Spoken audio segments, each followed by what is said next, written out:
दशकों पुरानी मनरेगा योजना अब इतिहास बन चुकी है। केंद्र सरकार ने इसकी जगह लागू की है डीबीजी रामजी। लेकिन क्या ये सिर्फ नाम बदलने का खेल है या ग्रामीण भारत की किस्मत बदलने वाली है? चलिए असलियत समझते हैं, फिर आप तय करिएगा कि ये बदलाव जरूरी था या नहीं। काम की गारंटी 100 बनाम 125 दिन। सबसे पहला और सबसे बड़ा बदलाव है काम की गारंटी। पुरानी मनरेगा योजना के तहत एक साल में 100 दिन के काम का प्रावधान था, लेकिन डीबीजी रामजी के तहत इसे बढ़ाकर 125 दिन कर दिया गया है।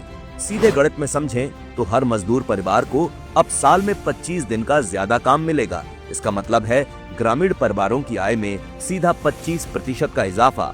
ये 25 दिन सिर्फ आंकड़े नहीं है, ये गरीब परिवार के बच्चे की स्कूल फीस है, ये घर की मरम्मत है और ये बेहतर स्वास्थ्य की उम्मीद है। कोऑपरेटिव फेडरलिज्म, जिम्मेदारी या बोझ। अब बात करते हैं उस विवाद की जिसे लेकर कुछ आलोचक शोर मचा रहे हैं।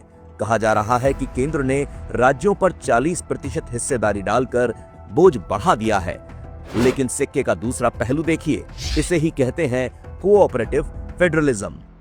जब राज्यों का 40% पैसा लगेगा तो उनकी जवाबदेही और निगरानी भी 100% होगी। कृषि सीजन में अनिवार्य ब्रेक। ग्रामीण भारत की एक बड़ी समस्या थी खेती के समय मजदूरों का ना मिलना। किसानों की शिकायत रहती थी कि मनरेगा की वजह से बुआई और कटाई के समय मजदूर नहीं मिलते, जिससे फसल और पैदावार पर बुरा असर पड़ता है। डीबीजी रामजी में इसका एक शानदार हल निकाला गया है, एग्रीकल्चरल पॉज। ये एक ऐसा पुल है जो किसानों और मजदूरों की जरूरतों को जोड़ता है। सरकार ने सुनिश्चित किया है कि खेती के सबसे व्यस्त समय में मजदूर खेतों में काम करें ताकि देश की खाद्य सुरक्षा और पैदावार बढ़े। और जैसे ही खेती का सीजन खत्म होगा, सरकार 125 दिनों के गारंटी शुदा काम के साथ सुरक्षा कवच बनकर खड़ी होगी। यानी अब किसान भी खुश और मजदूर भी खुश। तकनीक का कवच और साप्ताहिक भुगतान। मनरेगा वाले पुराने सिस्टम में एक बड़ी बीमारी थी मस्टर रोल में हेराफेरी। कागजों पर मजदूर काम कर रहे होते थे और पैसा बिचौलियों की जेब में जाता था। लेकिन डीबीजी रामजी पूरी तरह से फ्यूचर प्रूफ है। यहाँ एआई यानी आर्टिफिशियल इंटेलिजेंस और बायोमेट्रिक्स का इस्तेमाल किया गया है। अब कोई फर्जी हाजिरी नहीं लगा पाएगा।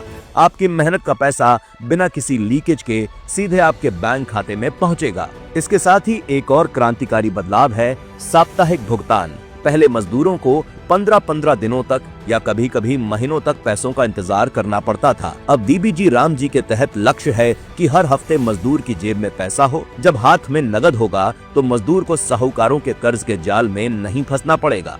वो अपनी जरूरतों के लिए किसी के आगे हाथ नहीं फैलाएगा। नाम पर विवाद, गांधी बनाम राम। अब आते हैं उस सवाल पर जिस पर सबसे ज्यादा राजनीति हो रही है।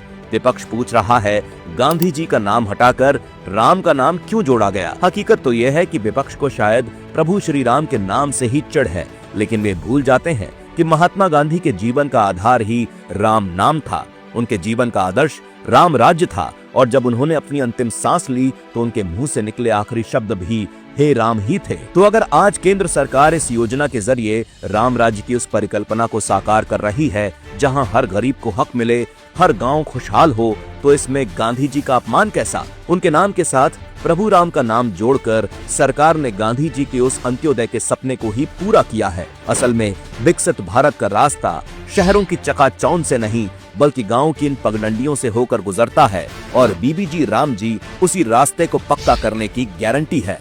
अब आप तय कीजिए, क्या ग्रामीण भारत को इस बदलाव की जरूरत नहीं थी?